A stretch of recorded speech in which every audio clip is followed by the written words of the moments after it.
I'm Jim Scott. And I'm Tammy Melchak. Thanks for stopping in this hour.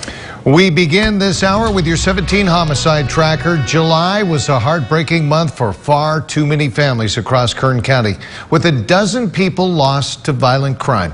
17's Raphael Stroud has been going over the numbers, and he joins us now with an update on our 17 News homicide tracker. Raph?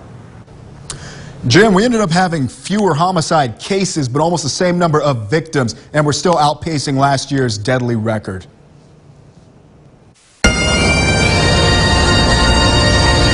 Kern County coming off a deadly July for homicides, with 12 deaths by the end of the month. Almost half those killings happening in last week's deadly standoff in Wasco, where Jose Manuel Ramirez Jr. killed his wife Viviana and two sons, Jose and Angel, along with Philip Campus, the Kern County deputy part of the SWAT team that tried to save the family. Ramirez himself was eventually shot and killed. All that happening just a week after the shooting that killed 10-year-old Liliana Jimenez in Arvin and wounded her 12-year-old brother Christian and father. By the end of last month, we counted 79 Kern County homicides, slightly higher than the 77 homicides we counted by the end of July last year. This year, July had 12 deaths in 8 separate incidents, compared to last year, where it was 15 deaths in 14 incidents.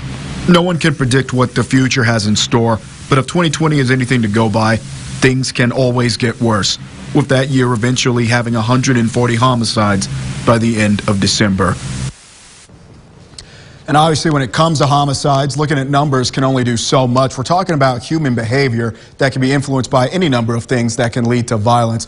But that said, in 2020, our worst months for homicide were October with 16 deaths and December with 19. All of this info can be found on KGT.com. Just go to the homicide tracker icon to learn a little more about each victim and their cases. In studio, I'm Raphael Stroud, 17 News.